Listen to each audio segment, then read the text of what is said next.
ಇನ್ನು ಹಾಸನ ಜಿಲ್ಲೆಯ ಕೆಲವು ಭಾಗಗಳಲ್ಲಿ ನಿನ್ನೆ ತಡರಾತ್ರಿ ಭಾರೀ ಮಳೆ ಸುರಿದಿದೆ. ಇದರಿಂದ ನಾನಾ ಅವಾಂತರಗಳು ಕೂಡ ಆಗಿದೆ.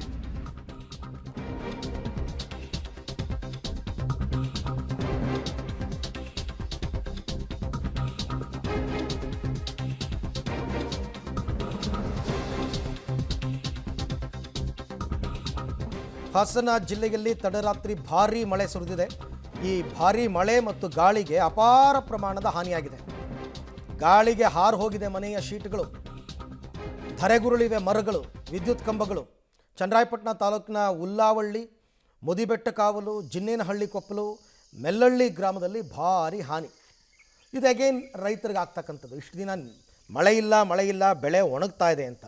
ಈಗ ಮಳೆ ಬಂದರೆ ಕೈಗೆ ಬಂದಿದ್ದ ಬೆಳೆ ಎಲ್ಲ ಹಾನಿಯಾಗಿರುತ್ತೆ. ಮರಗಳೇ ಮುರಿದು ಬಿದ್ದಿವೆ.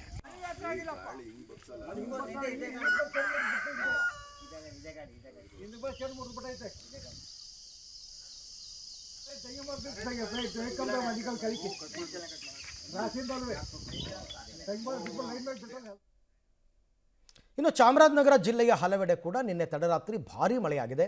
ಹೇಗೇನು ಇಲ್ಲೂ ಕೂಡ ಬೆಳೆ ಹಾನಿ ಆಗಿರ್ತಕ್ಕಂಥದ್ದು ಹಲವಾರು ಪ್ರದೇಶಗಳಲ್ಲಿ.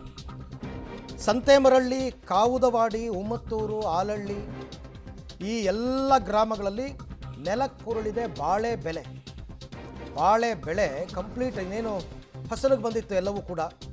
ಸುಮಾರು 50 ಎಕರೆ ಪ್ರದೇಶದಲ್ಲಿ ಬೆಳೆದಿದ್ದ ಬಾಳೆ ಗಿಡಗಳು ನಾಶವಾಗಿವೆ. ಆಲಳ್ಳಿ ಮತ್ತು ಕೆಸ್ತೂರು ವ್ಯಾಪ್ತಿಯಲ್ಲೆಲ್ಲ ವಿದ್ಯುತ್ ಸಂಪರ್ಕವೇ ಕಟ್ಟಾಗಿದೆ. ವಿದ್ಯುತ್ ಸಂಪರ್ಕನೇ ಭಾರೀ ಮಳೆ ಆಗಿದೆ ನೋಡಿ ಇಲ್ಲಿ. ಆಮೇಲೆ ಇವೆಲ್ಲ ತುಂಬ ಸೆನ್ಸಿಟಿವ್ ಗಿಡಗಳು. ಬಾಳೆ ಸ್ವಲ್ಪ ಜೋರಾಗಿ ಗಾಳಿ ಮಳೆ ಬೀಸಿದ್ರು ಕೂಡ ಎಲ್ಲ ಮುರಿದು ಹೋಗ್ತವೆ ಪಾಪ. ಇನ್ನೂ ಎಲ್ಲ ಒಳ್ಳೆ ಇನ್ನೇನು ಬೆಳೆ ಬರೋವಂಥ ಸಂದರ್ಭ. ಆ ಸಂದರ್ಭದಲ್ಲಿ ಹಿಂಗಾದರೆ ರೈತರ ಗತಿ ಏನೂ ಮಾಡೋಕ್ಕಾಗಲ್ಲ. ಪ್ರಕೃತಿಯ ವಿರುದ್ಧವಾಗಿ ನಾವು ಯಾರೂ ಏನೂ ಮಾಡೋಕ್ಕಾಗಲ್ಲ. ಇನ್ನು ಶುರು ಆಗುತ್ತೆ ಪ್ರೀ ಮಾನ್ಸೂನ್ ಎಫೆಕ್ಟ್ಗಳು ಎಲ್ಲ ಕಡೆ.